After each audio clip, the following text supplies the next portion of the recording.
Hey everyone, I hope you all are doing good. So in this video, we're gonna cover section 2.1 of Excel guide of chapter 2, that is basically organizing data. So 2.1 section में क्या है, organizing categorical variable से related है ये वाला portion.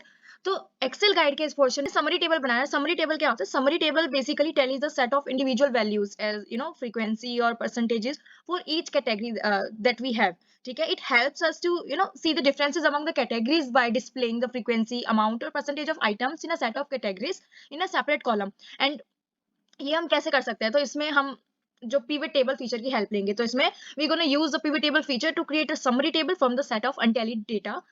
Okay so in this सबसे पहले जो मैंने लिंक डिस्क्रिप्शन बॉक्स में आपको मिल जाएगा, वहां पे क्लिक करना लिंक पे और just go to the workbook. उसमें समरी टेबल वर्कबुक मिल जाएगी, उस पर क्लिक करना. तो आपको जैसे मेरी स्क्रीन पे भी शो हो रहा है, ये समरी टेबल वर्कबुक मैंने ओपन की हुई है, ये रही.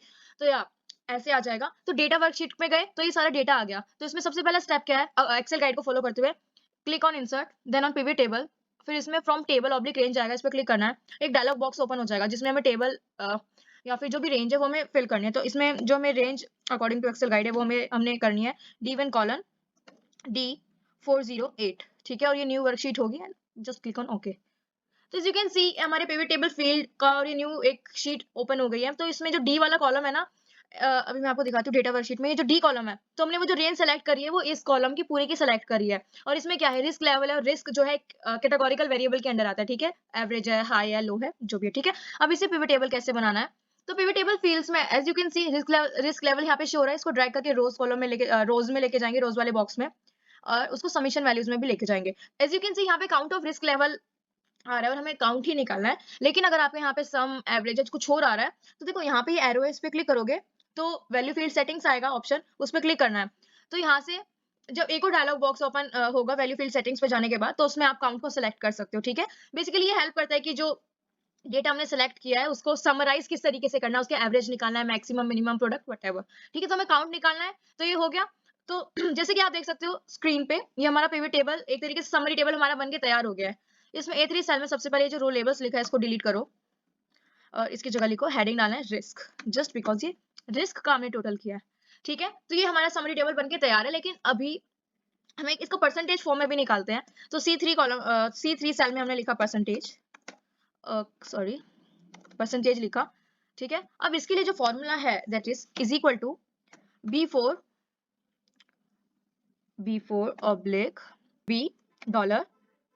एज यू कैन सी देखो ब्लू बॉक्स में 198 है एंड रेड बॉक्स में 407 है. तो 198 407 का कौन कितना पार्ट है? ठीक है, तो एंटर करते ही ये 0.486486 आ गया. तो ये हमारा बेसिकली डेसिमल फॉर्म में आया. ठीक है, इसको जो अगर तुम नीचे C7 तक कॉपी कर दोगे तो इसने इन सबको कन्वर्ट करके इनका डेसिमल फॉर्म में निकाले. लेकिन हमें परसेंटेज चाहिए, तो क्या करना है, इस डेटा को सिलेक्ट किया, राइट क्लिक करा, फॉर्मेट सेल्स पे गए, डायलॉग बॉक्स ओपन हुआ. इसमें नंबर की कैटेगरी में गो टू परसेंटेज. ठीक है, तो ये जितना भी डेसिमल फॉर्म में गिवन था ये परसेंटेज में कन्वर्ट हो जाएगा. ठीक है, तो हमारा जो समरी टेबल है एवरेज, हाई, लो, जो हमारे दो फंड्स थे, ग्रोथ फंड्स और वैल्यू फंड्स, उसके जो 3 रिस्क एसोसिएटेड थे उनसे, तो इनका काउंट भी आ गया और परसेंटेज फॉर्म में भी आ गया. लेकिन एक चीज देखो देखने वाली है कि जो लो है, बेसिकली जब भी हम किसी चीज को स्टडी करते हैं तो लो, एवरेज, हाई इस तरीके से स्टडी की जाती है ना. तो लेकिन लो तो इसमें सबसे नीचे आ रहा है, तो इसको ऊपर इस 6 रो को 4th की जगह ले जाने के लिए क्या करेंगे, पूरी रो को सेलेक्ट करना है.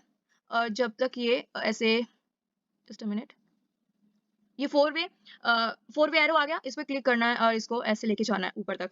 एज यू कैन सी लो वाली जो रो थी, जो पहले 6th रो थी, अब वो 4th रो हो गई है और इसकी वैल्यूज भी अपने आप चेंज हो गई है. तो ये बेसिकली हमने पिवट टेबल अपना बना लिया है.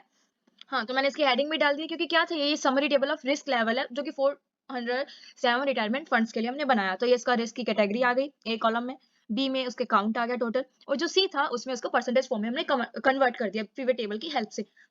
So that's all about the use of pivot table feature in making summary table. All right, guys, take care. Bye.